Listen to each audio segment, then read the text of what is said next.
안녕하세요. TQQQ 연구소입니다. 나스닥이 이번 주 거의 안 움직였다는 사실 믿으십니까?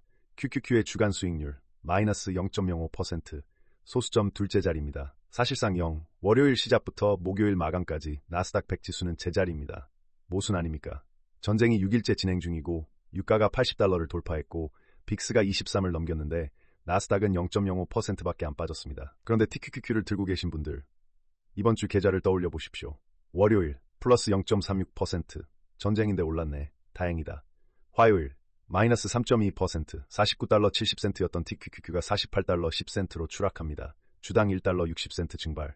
199주를 들고 있으면 하루에 $318가 사라진 겁니다. 수요일 플러스 4.49%, $48 10센트가 $50 26센트로 복구. 아니 복구가 아니라 초과. 하루 만에 주당 $2 16센트가 붙었습니다. 목요일 다시 마이너스 0.92%, $50 26센트가 $49 80센트, 4일 동안 위아래 롤러코스터입니다. 그리고 그 롤러코스터가 끝나고 나니 TQQQ의 주간 수익률은 마이너스 0.5%, 나스닥은 사실상 제자리인데 3배 레버리지는 마이너스. 이게 가능합니까? 가능합니다. 그리고 이것이 TQQQ를 아무 전략 없이 들고 있으면 안 되는 이유입니다. 이번 주에 나스닥은 산길 운전과 같습니다. 목적지까지의 직선거리는 0이에요. 출발점과 도착점이 같습니다. 하지만 좌회전, 우회전 급커브를 반복하면서 탑승자는 멀미가 나고 연료는 소모됩니다. 3배 레버리지에서 그 연료 소모가 바로 변동성 감소입니다. 오늘 이 이야기를 깊이 파겠습니다. 그 전에 어젯밤부터 봅시다. 이란 전 6일째. 어젯밤 미국 증시 수요일에 반등을 토해냈습니다. 다우존스가 785포인트 급락했습니다. 마이너스 1.61%, 48,739에서 47,954. 이번 주 다우의 누적 하락이 마이너스 3.12%입니다. 한 주 만에 3% 이상 빠졌습니다. 2025년 4월 이후 최대 1일 낙폭이라는 분석도 있습니다. S&P 500, 마이너스 0.57%, 6,830포인트, 연초 대비로 마이너스 0.41%까지 밀렸습니다. 올해 들어 사실상 마이너스 전환 직전입니다. 그런데 나스닥은요, QQQ가 마이너스 0.30%, TQQQ가 마이너스 0.92%, 다우가 1.61% 빠지고 러셀이 2% 빠질 때 나스닥은 0.3%만 빠졌습니다. 같은 날, 같은 전쟁, 같은 시장인데 왜 이렇게 차이가 나는지, 이 다이버전스가 오늘의 핵심 중 하나입니다. 먼저 어젯밤을 움직인 가장 큰 요인부터 봅시다. 유가입니다. WTI 원유 선물이 $80를 돌파했습니다.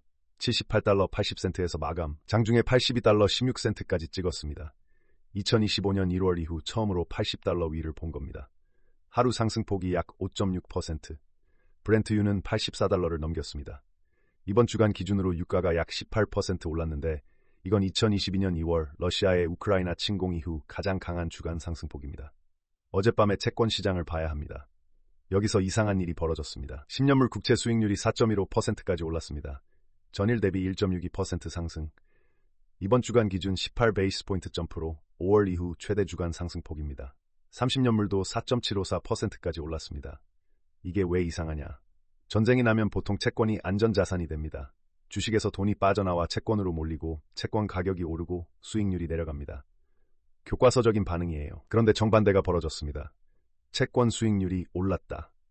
채권이 팔리고 있다는 뜻입니다. 야후 파이낸스가 이걸 분석했습니다. 실질 수익률이 12베이스포인트 올랐고 인플레이션 기대치는 5베이스포인트만 올랐습니다. 이게 핵심입니다. 만약 순수하게 인플레이션 공포 때문에 채권이 빠지는 거라면 브레이크 이븐이 더 많이 올라야 합니다. 하지만 실질 수익률이 더 많이 올랐어요. 이건 무슨 뜻이냐? 투자자들이 장기 채권을 보유하는 대가로 더 높은 보상을 요구하고 있다는 겁니다. 기간 프리미엄이라고 부릅니다. 불확실성 자체에 대한 값입니다. 전쟁 비용이 미국 재정을 압박할 수 있다는 우려, 중동 산유국들이 미국 국채를 팔 수 있다는 불안, 여러 가지가 겹치면서 채권 시장의 안전자산 공식이 깨진 겁니다. 달러 인덱스는 99.04로 0.27% 올랐습니다. 달러는 강세. 이건 전형적인 안전자산 선호입니다. 그런데 같은 안전자산인 채권은 팔리고 있어요. 달러와 채권이 반대 방향으로 움직이는 건 시장이 혼란스럽다는 증거입니다. 어디로 도망가야 할지 모르겠는 거예요. 금도 마찬가지입니다. 전쟁이면 금이 뛰어야 합니다. 그런데 어젯밤 금이 마이너스 1.18%, 이번 주 마이너스 2.35%, 올해 들어 금이 17%나 올랐거든요. 전쟁 초반에 급등했다가 이제 차익 실현 물량이 나오고 있습니다. 비트코인도 마이너스 2.13%, 71,159달러. 디지털 금이라 불리는 비트코인도 안전자산 역할을 못하고 있습니다. 정리하면 어젯밤의 시장은 이렇습니다. 주식도 빠지고 채권도 빠지고 금도 빠지고 비트코인도 빠졌습니다. 올라간 건 유가와 달러뿐이에요. 모든 자산이 동시에 빠지는 건 시장이 극도의 불확실성에 놓여 있다는 신호입니다. 현금이 왕이라는 구간이에요. 공포 탐욕 지수가 34, 공포 영역. 이전 마감 37에서 34로 더 떨어졌습니다. 빅스는 23.73, 하루에 12.2% 올랐습니다. 주간 기준 27.38% 폭등, 장중에는 25.84까지 찍었다가 내려왔습니다. 빅스 23이면 시장이 하루에 1.5% 이상 움직일 수 있다는 의미입니다. 아직 패닉 수준은 아닙니다. 코로나 때 빅스 80이 2024년 엔캐리 청산 때 65와는 차원이 다릅니다. 하지만 편안한 수준도 아닙니다. 시장이 불안해하고 있습니다. 이제 본격적으로 오늘의 핵심 질문으로 들어갑시다. 왜 다우는 1.61% 폭락했는데 나스닥은 0.3%밖에 안 빠졌을까? 답은 유가입니다. 다우존스 30개 종목을 봅시다. 어젯밤 최악의 종목들. 캐터필러 마이너스 3.5%, 중장비 회사입니다. 기름 많이 씁니다. GE 에어로스페이스 마이너스 3.8%, 항공엔진 만드는 회사. 사멘 마이너스 2.9%, 산업재. 머크 마이너스 3.50%, 존슨앤드존슨 마이너스 2.31%, 월마트 마이너스 3.52%.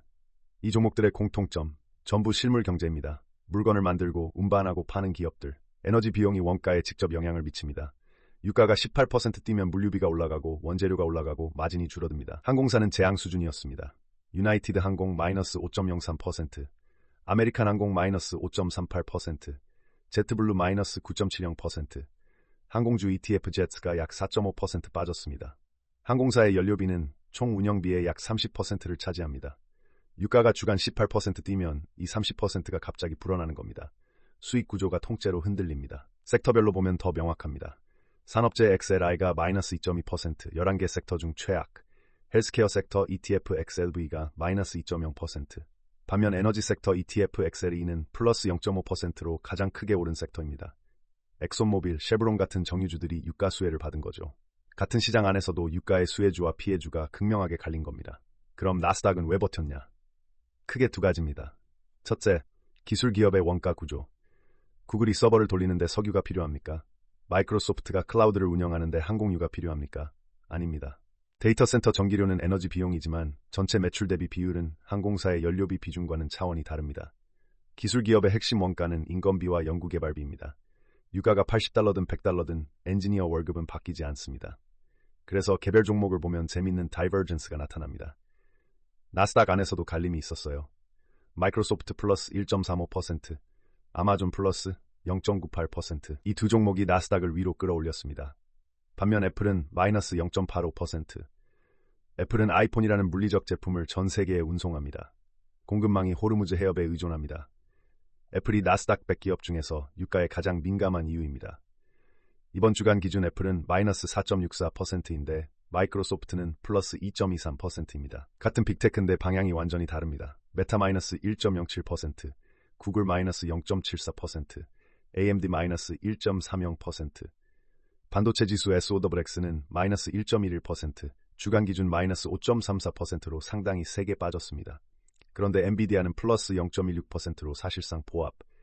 AI 반도체의 왕 엔비디아는 전쟁에도 꿋꿋하지만 AI와 거리가 먼 범용 반도체는 빠지고 있습니다. 반도체 안에서도 AI 대 BAI의 갈림이 벌어지고 있는 겁니다. 둘째 이유, 어젯밤 기술주에 강력한 호재가 하나 터졌습니다. 브로드컴. 수요일 장 마감 후 발표된 브로드컴의 실적이 시장의 AI 내러티브를 다시 불태웠습니다. 2026 회계연도 1분기 실적. 매출 193억 1천만 달러, 시장 예상 191억 8천만 달러를 넘겼습니다. 전년 대비 29% 성장, 주당 순이익 $2.05, 예상치 $2.03 상회. 숫자보다 더 폭발적이었던 건 AI 매출입니다. 분기 AI 매출 84억 달러, 전년 대비 106% 증가, 2배가 넘은 겁니다. 전체 매출의 43%가 AI에서 나왔습니다. CEO 혹탄이 실적 발표 콜에서 한 말이 어젯밤 월스트리트를 흔들었습니다. 우리는 2027년까지 AI 칩 매출만으로 1,000억 달러를 달성할 수 있다는 가시성을 확보했습니다. 칩만요, 1,000억 달러. 지금 연간 AI 매출이 약 340억 달러 페이스인데 2년 안에 1,000억 달러를 보겠다. 3배 성장. 이게 어떤 맥락인지 이해해야 합니다. 알파벳, 마이크로소프트, 아마존, 메타가 올해 AI 인프라에 총 6천억 달러 이상을 투자할 계획입니다. 이 돈이 어디로 가냐? GPU, 네트워킹 장비, 커스텀 칩, 브로드컴이 만드는 것들입니다. 빅테크의 AI 투자 사이클은 전쟁과 무관하게 진행됩니다. 구글이 이란 전쟁 때문에 데이터 센터 건설을 멈추진 않거든요. 브로드컴은 추가로 100억 달러 규모의 자사주 매입도 발표했습니다. 브로드컴은 약 4% 갭업으로 출발해 4.8% 상승 마감했습니다. 전쟁 하락장 속에서의 강한 갭업. 정규장에서는 전체 시장 약세에 휘말려 상승폭이 줄었지만 그래도 AI 내러티브의 힘을 보여줬습니다. 더 트레이드 데스크도 18.4% 폭등했습니다. 강력한 실적에 오픈 AI와의 파트너십 루머가 더해졌습니다. 이 모든 것을 종합하면 이렇습니다. 이란 전쟁은 국영제를 때리고 있습니다. 항공, 산업재, 소비재, 헬스케어, 석유에 의존하는 기업들. 반면 신경제, 특히 AI와 클라우드는 상대적으로 격리되어 있습니다. 유가 80달러가 엔비디아의 GPU 매출을 줄입니까?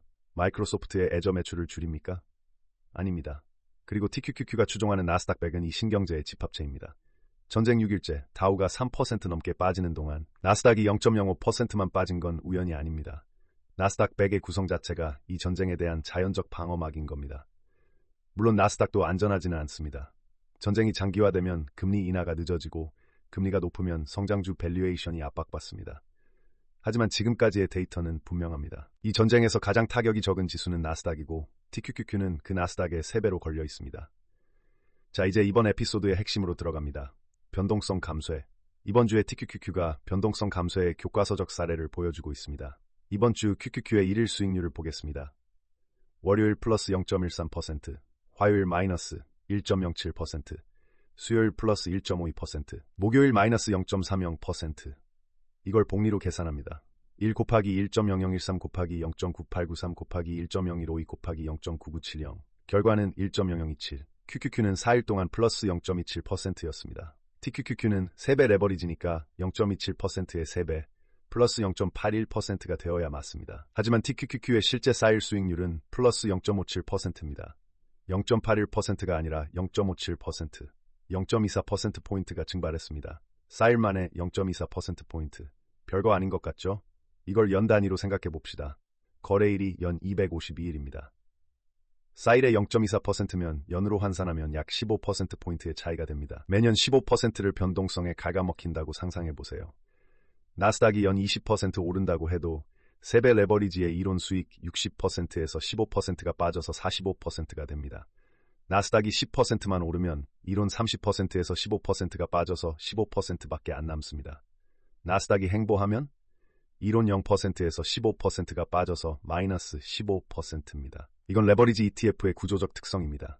시장이 출렁거리면서 횡보하면 기초지수가 제자리여도 레버리지 ETF는 마이너스가 됩니다.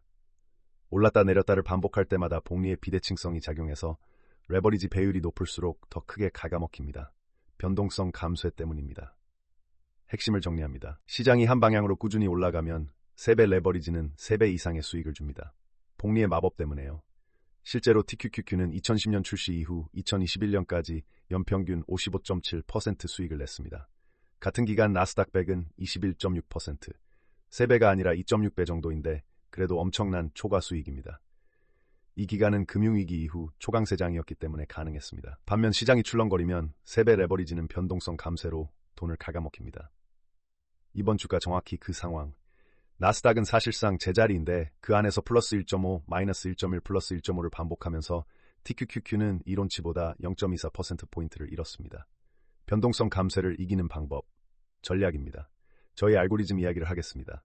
현재 저희는 롱페이지입니다. 2월 3일부터 유지 중입니다. TQQQ 199주를 들고 있고 이번 주에 모든 출렁임을 팔지 않고 그대로 막고 있습니다. 화요일에 TQQQ가 3.2% 빠졌을 때 팔지 않았습니다. 수요일에 4.49% 올랐을 때 차익 실현하지 않았습니다. 목요일에 다시 0.92% 빠졌을 때도 아무것도 하지 않았습니다. 왜 아무것도 안 하냐? 알고리즘의 판단 기준이 명확하기 때문입니다. QQQ가 200일 이동평균선 위에 있으면 롱 페이즈, 아래로 떨어지면 해지 페이즈. QQQ의 200일 이동평균이 지금 587달러 53센트입니다. 어젯밤 QQQ 종가 608달러 91센트, 200일 선보다 3.64% 위에 있습니다. 이 숫자 하나가 전부입니다. 전쟁이 터져도, 빅스가 23을 넘겨도, 유가가 80달러를 뚫어도 QQQ가 200일선 위에 있으면 롱 페이즈. 알고리즘은 감정을 모릅니다. 여기서 중요한 디테일이 있습니다. QQQ가 200일선 위에는 있지만 더 짧은 이동평균선은 이미 하회한 상태입니다. 단순한 시스템이었다면 이미 해지 페이지로 전환했을 겁니다. TQQQ를 팔고 방어 포지션으로 갈아탔겠죠. 그러면 수요일에 4.49% 반등을 고스란히 놓쳤습니다. 저희 알고리즘은 200일선을 기준으로 하되 완충 구간을 두고 있습니다. 단기적으로 조정이 와도 장기 추세가 살아있으면 롱페이즈를 유지합니다. 이 완충 장치가 이번 주 같은 고변동성 구간에서 불필요한 매매를 방지합니다.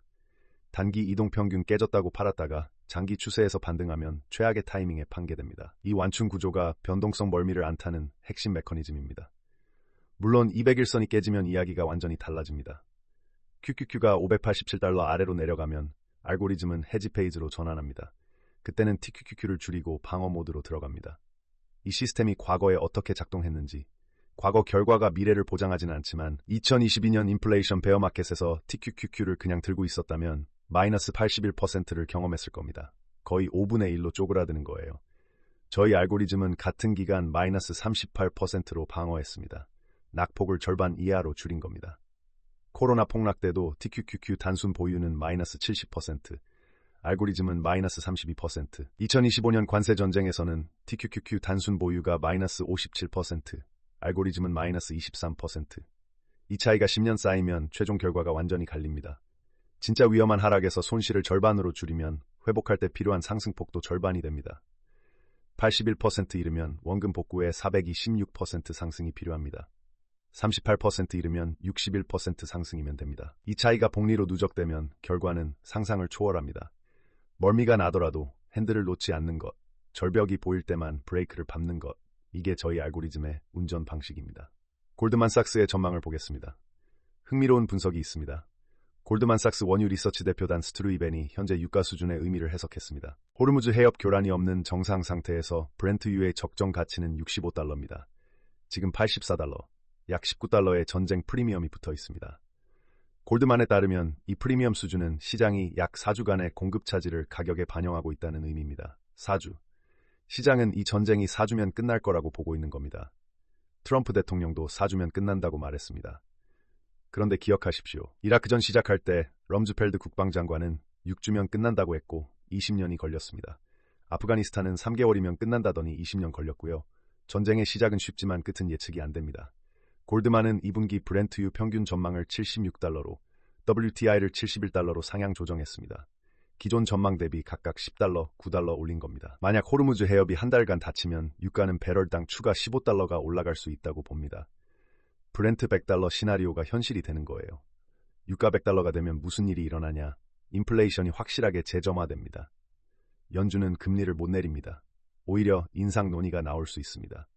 성장주, 특히 멀티플이 높은 기술주의 밸류에이션이 직격탄을 맞습니다. 나스닥이 200일선 아래로 갈 수 있는 시나리오입니다. 그때 저희 알고리즘은 헤지 페이지로 전환합니다. 반대 시나리오. 전쟁이 4주 안에 끝나고 유가가 65달러로 돌아간다면 이번 주의 공포는 전부 노이즈였던 게 됩니다. 지금 공포에 판 사람들은 최악의 타이밍에 팔게 됩니다.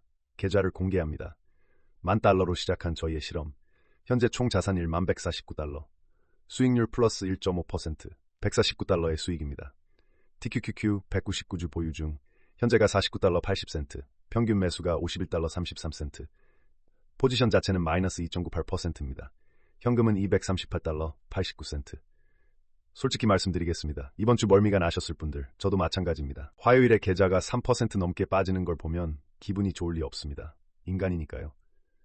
하지만 제 감정이 아니라 알고리즘이 판단합니다. 그리고 알고리즘은 지금 명확하게 말하고 있습니다. 롱페이지 유지, QQQ 608달러 200일선 587달러 상회 트렌드 유효, 투자를 시작한 지 29일째입니다. 한 달도 안 됐습니다. 전쟁이 터지고 빅스가 23을 넘기고 유가가 80달러를 돌파한 주에 계좌는 여전히 플러스입니다. 대단한 수익이 아닙니다. 하지만 패닉에 팔지 않았다는 것, 감정이 아니라 시스템으로 버텼다는 것, 그게 이 실험의 핵심입니다. 이 149달러가 10년 뒤에 어떻게 되어 있을지, 과거 결과가 미래를 보장하지는 않지만 지난 10년 백테스트에서 이 전략은 10,000달러를 16억으로 만들었습니다. 그 10년 안에는 코로나 폭락도, 2022년 베어마켓도, 관세 전쟁도 있었습니다. 매번 이번 주 같은 멀미가 있었습니다. 그때마다 팔아야 하나, 더 빠지면 어쩌지라는 공포가 있었을 겁니다. 하지만 알고리즘은 트렌드가 살아있으면 버텼고 트렌드가 꺾이면 빠졌고 결과적으로 10,000달러를 16억으로 키웠습니다. 물론 미래는 다를 수 있습니다. 그래서 이건 투자 추천이 아니라 실험입니다. $10,000를 걸고 10년을 기다리고 그 과정을 매일 공개하는 실험. 좋은 날도 나쁜 날도 전부요. 오늘 밤이 중요합니다. 한국 시각 오늘 밤 10시 30분 2월 고용보고서가 발표됩니다. 비농업 고용, 실업률, 시간당 임금. 매달 첫째 금요일에 나오는 이 세 숫자가 오늘 밤 시장의 방향을 결정합니다. 시장은 현재 2026년 금리 인하를 1회만 반영하고 있습니다. 한 달 전에는 2회였는데 이란전이 그 한 번을 깎아먹었습니다. 오늘 밤 고용이 예상보다 약하면 2회 인하 기대가 다시 살아날 수 있습니다. 그러면 나스닥의 호재, 고용이 예상보다 강하면 1회마저 불투명해질 수 있습니다. 그러면 성장주의 악재, 고용보고서 발표가 밤 10시 30분, 정규장 개장이 밤 11시 30분, 프리마켓 반응이 1시간 동안 나오니까 10시 30분에 숫자를 확인하시면 장 시작 전에 분위기를 읽을 수 있습니다. 이번 주 4일간 TQQQ 투자자들은 멀미가 심했습니다. 플러스 0.36, 마이너스 3.22, 플러스 4.49, 마이너스 0.92. 매일 아침 계좌를 열 때마다 심장이 뛰었을 겁니다. 팔아야 하나, 더 사야 하나. 전쟁이 끝나면 오르려나, 유가가 $100 가면 어쩌지? 저희는 이 질문에 감정으로 답하지 않습니다. 알고리즘이 운전하고 있으니까요. 201선이라는 내비게이션을 보고 있고 커브가 와도 핸들을 놓지 않습니다. 절벽이 보이면 그때 브레이크를 밟습니다. 지금은 절벽이 아닙니다. 커브입니다. 그리고 커브에서 멀미가 나더라도 목적지까지 가려면 핸들을 잡고 있어야 합니다.